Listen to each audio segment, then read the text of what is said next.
Hello and welcome back to another episode of Mystery Red Reads. I'm your host, Mystery Red, and this is my disclaimer. This beta read in Concord is at the author's request. This video is for learning purposes. Today we're looking at a piece of original fiction. We are back with Dontrike, reading for Dontrike. The title of the piece is No Name, Shattered. We are on Chapter 1, Part 3. This is our first video for Chapter 1, Part 3. And so this will be Part A of Chapter 1 through 3. We'll be reading for 20 minutes as I'm continuing this video from 20 minutes I read on Chapter 1, Part 2, and my Part C read of it. We finished it up and I had some time left, so I decided to start a new video and dive right in here to 1-3. And so here we go. The voice of a woman called to him as his consciousness faded in and out, groaning as he awoke, slowly realizing he lied on the ground, his head against something cold, a ringing in his ears that quickly silenced. Okay, that's a really long sentence. Kind of long. All right, let's just take a look at it. Let's go with what? Let's just go with yellow. And let's look at the sentence. The voice of a woman called to him. Called to who? As we are now in the point of view of a different character, I'm inclined to suggest we give that character's name right away. It's also the beginning of a new chapter, so I don't have any context as to who this person is. So my first suggestion here is to name him, okay, right away, so that my reader is grounded in with that. Then, let's keep going. The voice of a woman called to him as his consciousness faded in and out, period. I would end that sentence right there. And then you can pick it up with a capital G here and start a new sentence. Groaning as he awoke, he realized he was on the ground, his head against something cold. Okay, and then period again. That's going to be my suggestion here. And I'm going to do my little markups, I think, for you. You can do what you want with them. Groaning. I guess we have a comma there. He awoke. And we have some adverbs. And actually there's more than one in the sentence, which kind of makes me go, Okay. Groaning, he awoke, slow to realize he was on the ground. Slow to register, maybe? Could just go with realize, if I can spell it correctly, which does not look promising at this moment. Slow to realize he lay on the ground, his head against something cold.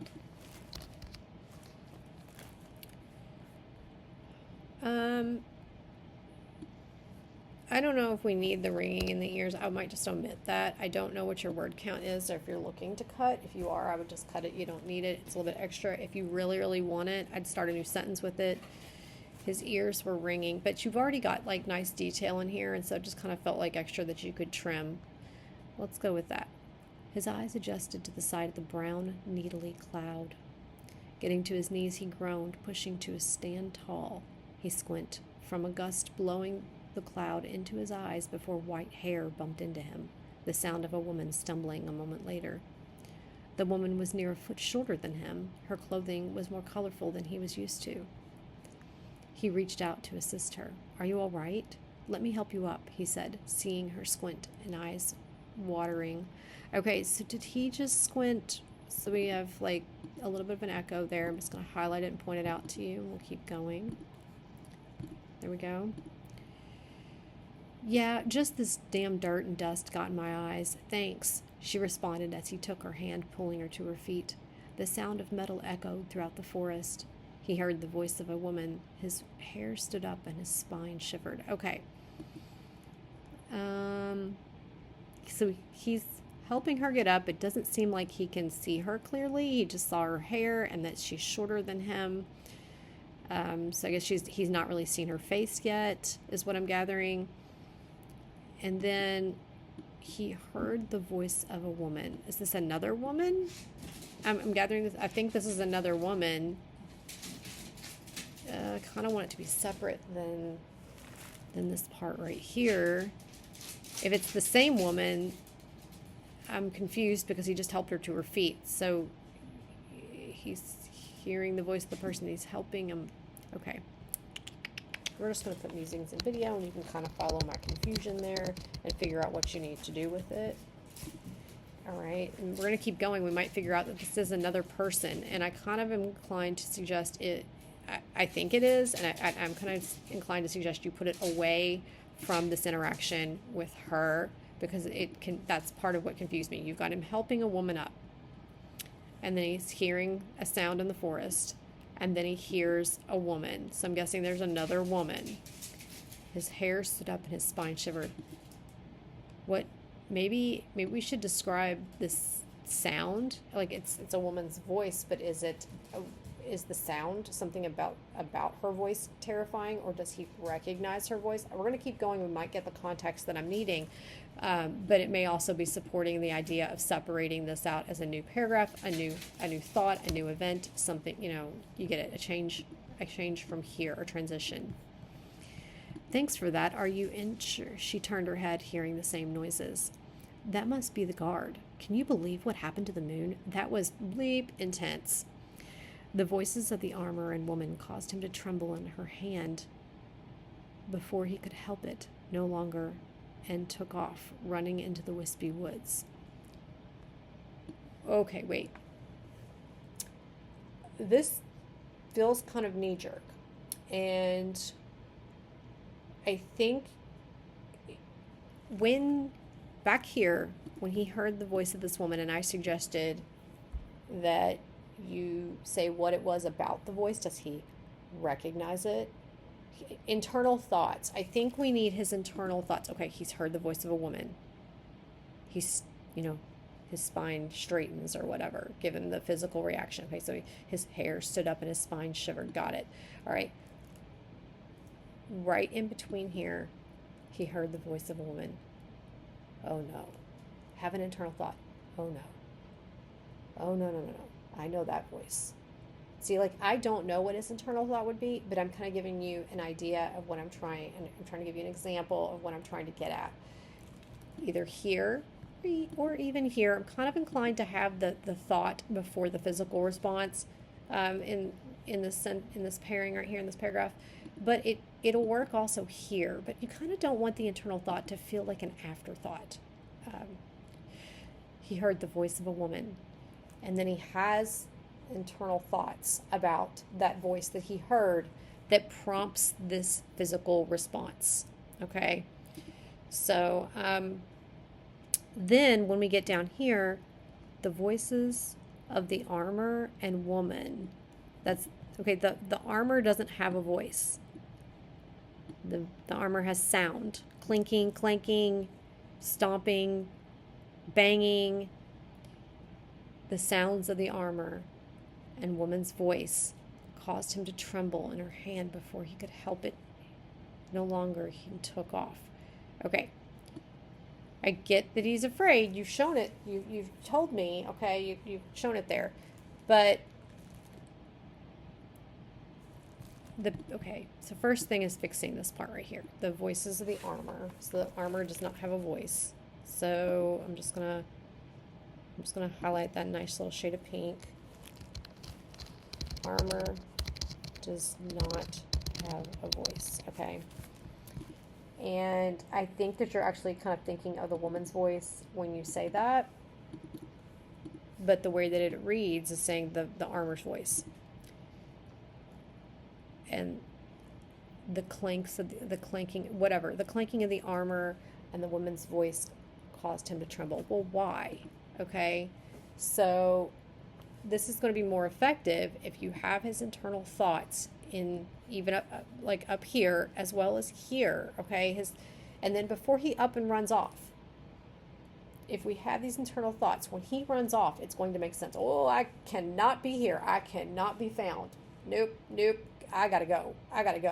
All right, you will show his emotion, his fear, and his frantic or whatever it is by giving those internal thoughts in this area here.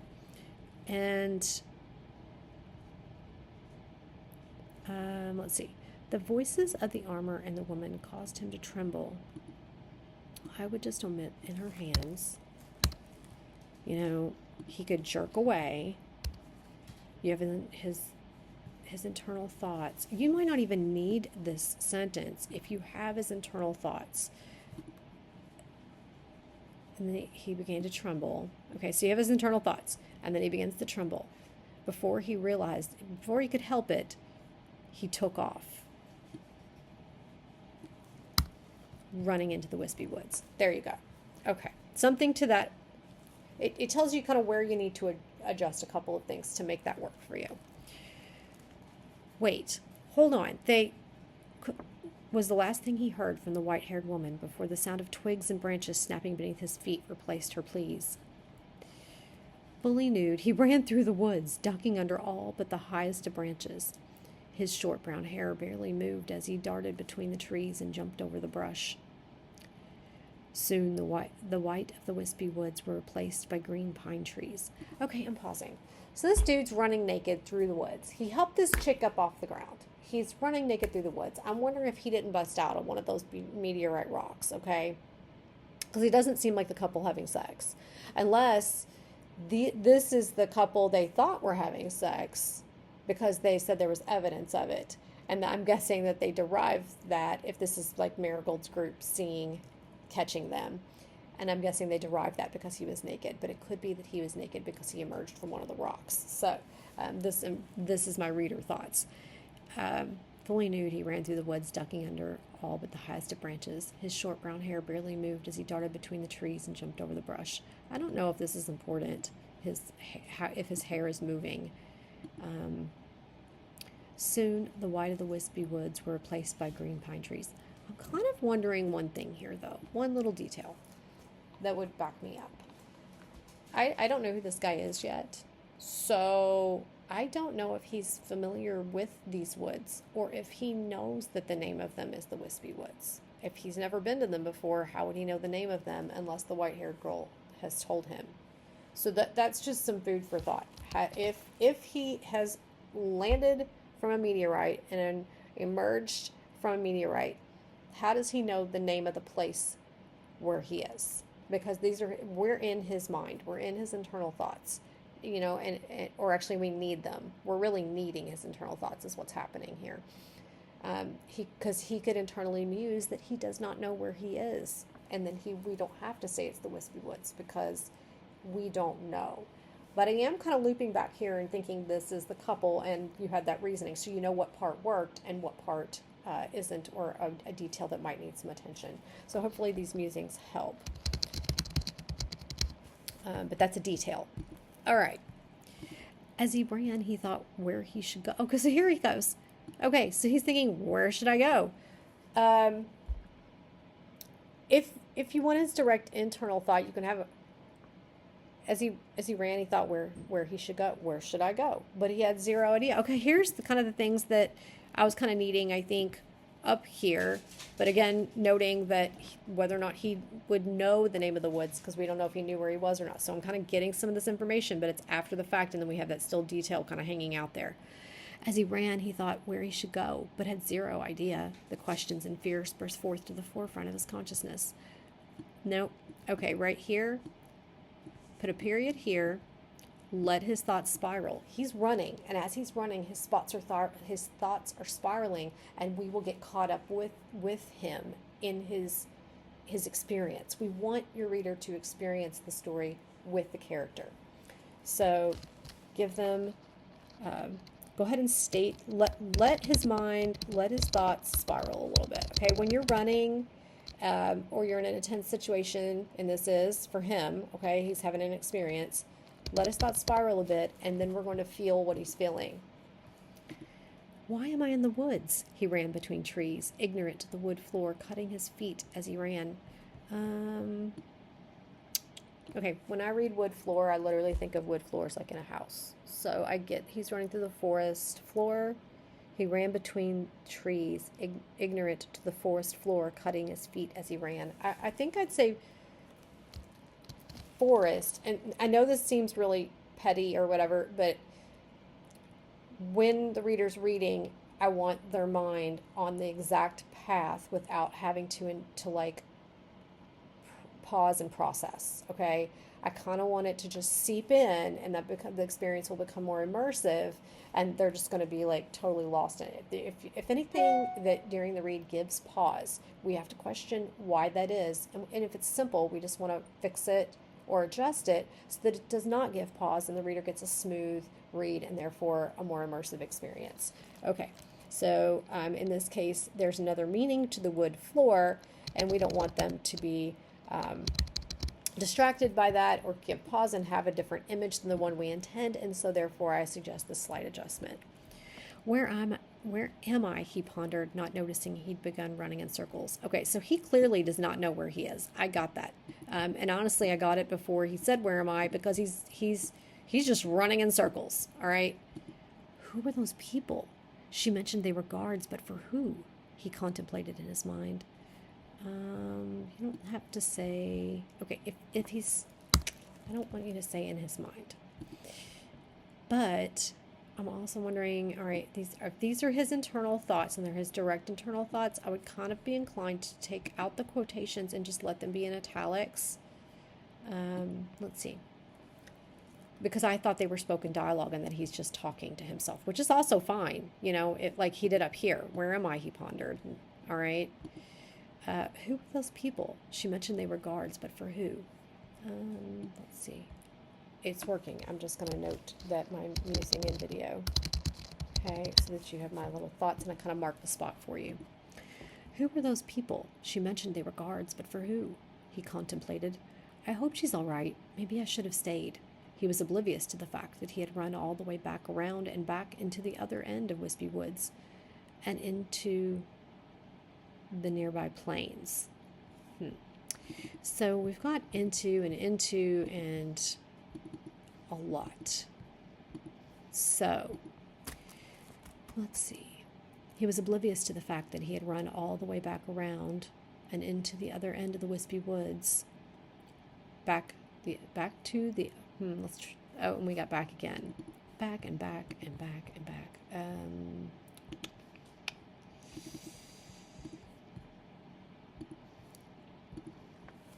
He was oblivious to the fact that he had circled all the way around, entering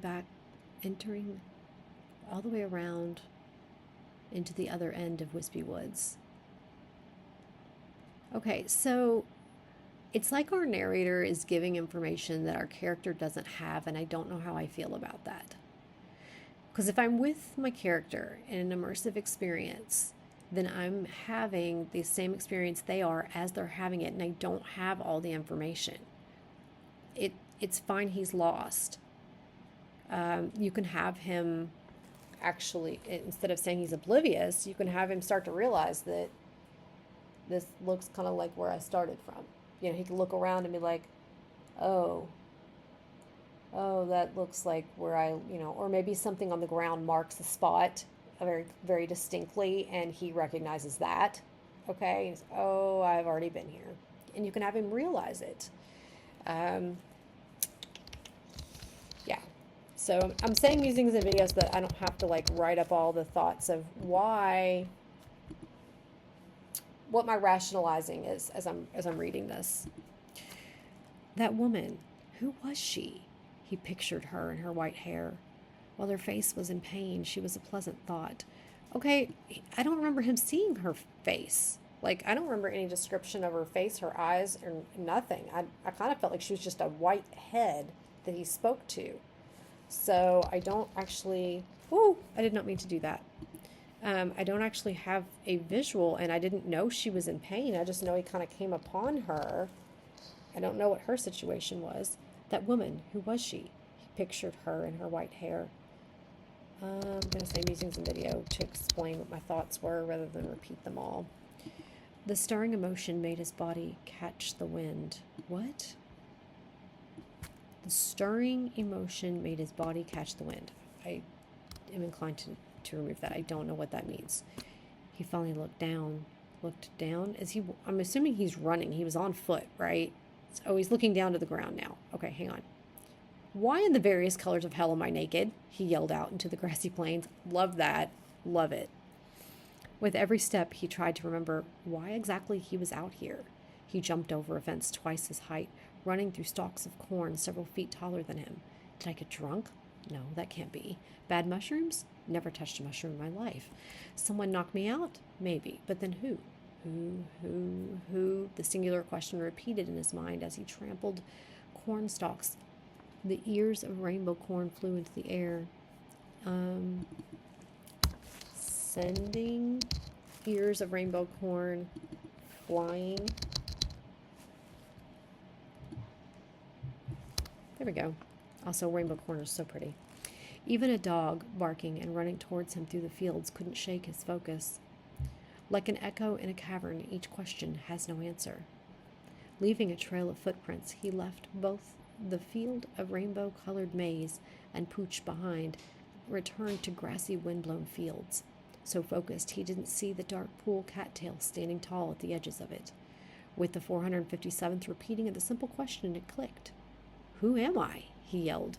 "Who the hell am I?" His epiphany ended as he barreled into the dark pool of the swamp, mouth agape.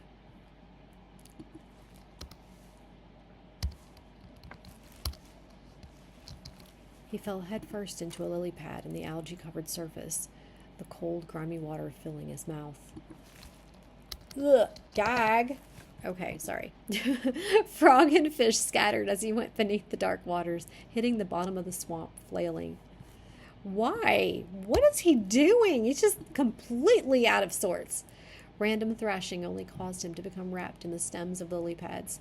Dude, don't you want to get... Why? Why are you going deeper? Oh my gosh. Okay. Running out of air, the pads blocked his view of the surface. He reached for which way was up. Running out of air, the pads blocking his view of the surface, he searched for which way was up. The pads blocking his view of the surface. He searched for which way was up. He gripped any stems he could, tearing them away. Bits of aquatic foliage floated past his face. His lungs cried out for air as he flailed upwards. When he breached the surface, okay, we don't have to repeat water too many times, do we? I guess we're fine. I mean, I don't need it to say water. It feels redundant because I already know he's in water, so okay. When he breached the surface, he gasped with a hacking cough, struggling to escape the murky mire, and plopped on his back to the cold, wet mud of the shore. That's a little bit long, and it could probably be broken up into 2 sentences. When he breached the surface, he gasped with a hacking cough, struggling to escape the murky mire. Dragging his body. Yeah, I don't know. I'm going to leave it, but I'm going to note that it was a tad long, and I kind of started wondering around here, right around here, if it could be a second sentence. Okay, I kind of started wondering right there. With another series of coughs, he looked upwards at the pale marble, noticing the chunk that was missing. What? Wait! Marble? Okay, hold on. He was running through the woods. He has kind of ran out into a swamp and kind of started to drown. And then he's kind of like flailed his way to the surface, drug his butt onto the bank, and now he's just like laying there, and he looks up and there's marble? And there's a chunk of it missing. So all of this is indoors?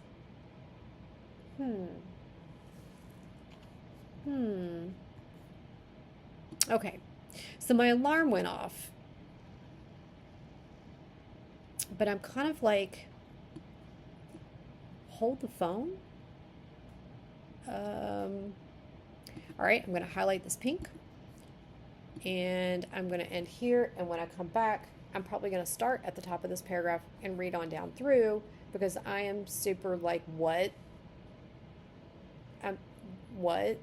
with the marble? I'm wondering. I keep thinking I've got a visual in the lay of the land, and then all of a sudden I'm like, wait, what? But it may be explained as we continue on our next video. So guys, I will see you next time for part B of chapter 1, part 3 of my read for Dontrike, No Name Shattered. See you guys next time on Mystery Red Reads.